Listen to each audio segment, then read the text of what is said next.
Tolotena dera milaza ny saosy mifakasitrahana fanomendrika anao izany Andriamanitra.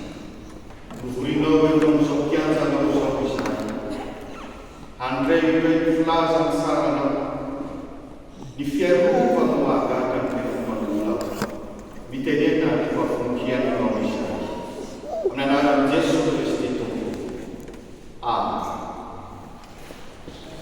Korintiana voalohany andininy fahavalo tamin'ny faharaika ambin'ny folo no isy ny amin'ny fitomboanao fitondrana malala abdiana anaty. Ary tsy hiany manokana amin'izany ny andininy fahavalo ka hatramin'ny fahafolo. Akatsika mboa hevitra hoe matokia ny fiarovan'Andriamanitra. Fijoroana vaovolovelona ataon'ny apôstôly tamin'izay niarovana azy io amin'ny fahavalo ka hatramin'ny fahafolo. Iza moa ity Paoly ity? Efa fantatsika tsara ny aminy. Lela Jiosy izy io, teraka tany amin'ny taona fahasivy tanoany amin'izao azotsika izao. Ary nomen'ny anarana Saoly izy, izany anarana Jiosy tena dadadadakota ny tolotsaina. Ary tazana tamin'ny fivavahana Jiosy na ny judaisma izany. Eny nalefa nianatra mpandiany sateko aza andavina ny teolojia teo ambalosokalizany ravaka anela izany malaza izany. Ka tonga fariseo izy, saingy tonga fariseo mahery fihetsika. Nahoana moa lazana hoe tonga fariseo mahery fihetsika satria dia tena nanetsika fatotra. Novery hoe zany no fiarovana an'ilay fomba judaisma. Ka dia mirenjeny io Jiosy sy miafa firenena sy tonga kristiana every fahamarika n'Andriamanitra ary dia fofoniainy mihitsy izy. Dia mbola nanray karakasika izy mba azo manetsika ny kristiana. Asio ka dia nendana Damascus izy hoe Damasy akehitriny no niaona nanomtompo izay tsy tamin'endrika fahazavana lehibe.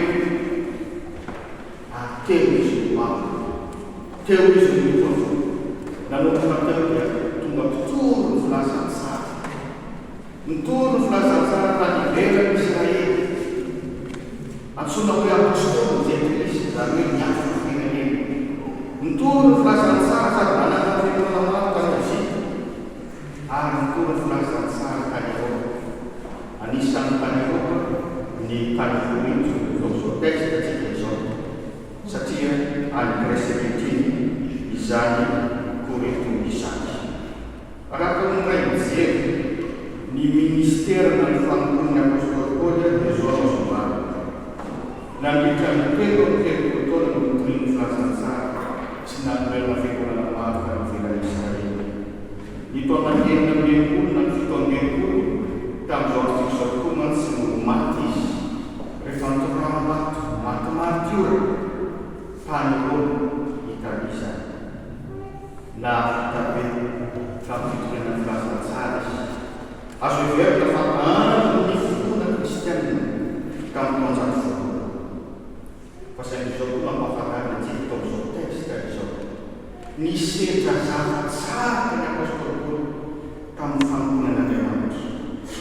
Anisan'ny manintona an'izany ny Korintiana faharoapolo faraka ambin'ny folo andininy fahaefatra amby roapolo ka hatramin'ny fahavalo amby roapolo. Olo izy indinga no nikapohan'ny Jiosy ny sivy amin'ny telopolo azo. Intelo no nikapohana tamin'ny azo. Ndray maka no toranom-bato. Intelo no vakosambo. Ary amin'ny apôstôly Jean-Christ azy dia nandeha matetika izy manao voyage. Fa rehefa nandeha matetika izy dia izao no voalaza. Saika nahita loza tamin'ny raha dika akteny lehibe saika nahita loza dia saika maty.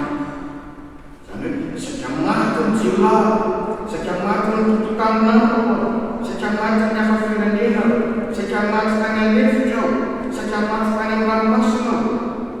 Saika nahita loza tamin'ny raha masambo. Ary moa zany rehetra zany. Nisedra sarotra izy tamin'ny fiainana fiangonana rehetra.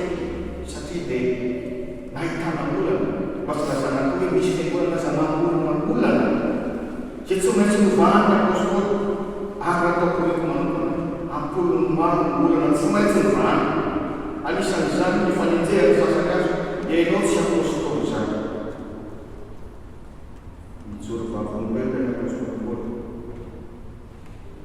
ary nefa misendra zavatsarotra fa nampateraka ny fiazakazany izy na dia teo azy ny zavatsarotra sy fanenjehany zany izy egoegoe no ny fahaiza sy ny hery mahatonga tsy maty tao anatin'izany loza sy zavatsarotra zany fa raha fehezina fitondra vavolombelona tonga zao no ny tana maheran'Andriamanitra izay miaro ahatratratra rehefa azo fisefanan'izay dia mino fa azo tsara ilay anteniny fahavalo hatramin'ny fofolo fitondrona vavolombelona tao ny amin'ny fiarovan'Andriamanitra fa tsy tena tsy fanakanaona ny amin'ny fahoriana izay nanjoanay fa mivesarana indrindra mihoatra noho ny zakanay izay ka dia fanafonay na dia miainay azy tsy nanako izay hoverina intsony izay mba tsy tokinay amin'ny tenanay fa amin'Andriamanitra hoy izy mamarana ny fafolo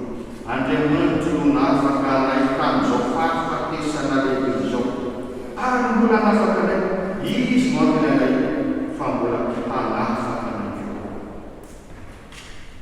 na vita ny fampony na dia misendra ny zavatsarotra azy tinyko zany mbolitana voalohany fafolo andiny fafolo hoe nefa tsy izao fa ny fahasoavan'Andriamanitra no miaraka isan-taranatra ohatrany apôstôly Paoly isika mampatsiahy Andriamanitra ilay fa miazo na ny mpanompo ny Andriamanitra na dia mandeha mamaky ny voasary ny fahafatesana azy isika izy no tsika ary tokony ampahery anay raha manompan'Andriamanitra rehefa misy fitondra vavolombelona zavatra miainana toy izany tena mampahery ny afaka ary mino fa eo koa mba manana ny tantaray tamin'izay efa niarovana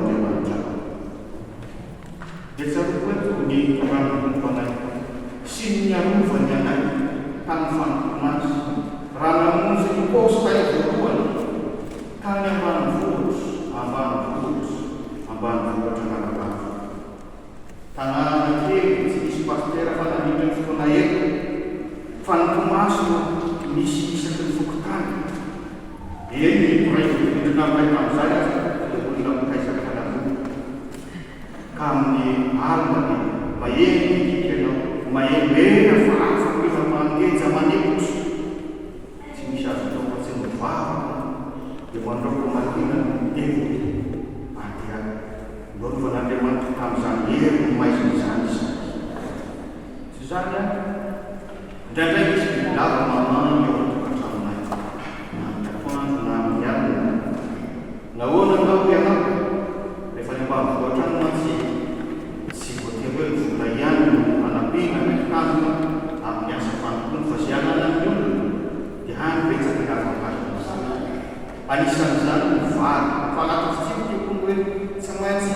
manangona vary zao rava isan'ny katrano dia totalitra zao mena mitandrona mba hovatsany mandritra amin'ny taona dia ao amin'ny efitra kelikely izay sady anisan'ny olona ihany nanaovana sokotra tsy lehibe izy raha dia nametrahana ny vary akotra rehefa tonga ny faritra rehefa misy vary akotra eo dia mba tonga maka ny anjanany koa ny voalava fa tsy zany dia mba tonga ao izy ny trano any amin'ny mafana ary zany tsy tena mafana tamin'ireka dia torapotaka ka tsy maintsy asiana elaelany amin'ny nidina sy ny tafo atrano zahay angamba tafo ravinala dia taitaka izay iray alina fa tsy zay ihany fa tamin'izay tena nahery izy fa ntsao misy zavatra ohatrany fampitolana mafy anatin'ilay sokotra tao tsangana ny tena fanompianakaviana mandrehitra an'ilay jiro petrôly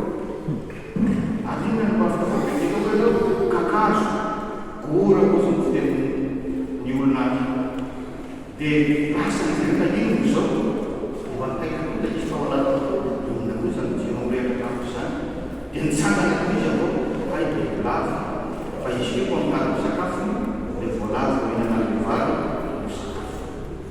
Kalau usah kacang sangat besar, tentang urusan. Sama senang setiap macam hatu mandi dia berfaham mandor kepada Yesus, makin dia kakak.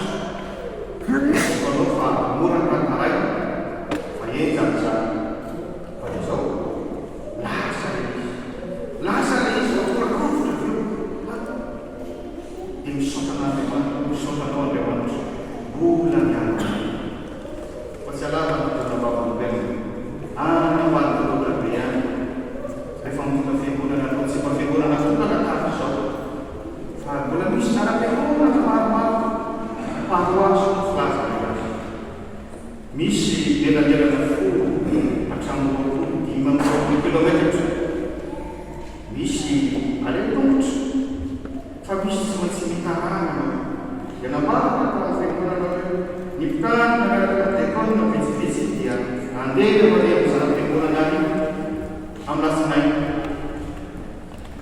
reformasi lah ini itu fakta yang fakta perusahaan itu kan semua sebagainya ada pada fakta bahwa amsi pun acak fan yang menguatnya dengan yang dilakukan dengan nama yang menjadi mana pasti ini fan ada catat ada praktisi itu mulai dari semua Bagi Yuran dan dan sana faedo bagi hari antafah yang usahkan haitanus waktu bahwa di sotras saya usah sampai sampai waktu itu lama sampai sendiri apa saya pasal saya tunggu ada itu nanti ya ya karena itu famisia yang faham kini belum berarti faham nun fial mana ya saat terus saran yang bisa arti tersama saat nifan mantan sehingga nun fial mana harus benar ini kan nasional sukses orang jangan saat sih lain Reva mau mana Fanfusiwan begitu sama. Sokusali fanwaso. Sima mega nomor reru rambut panunya. Amarinnya kan pil panun kuela. Panuiku katsiba. Rafes naga katakan di sono kawan. Naris simfanizera da postotru. Na kampera kan kasar sakit awalnya.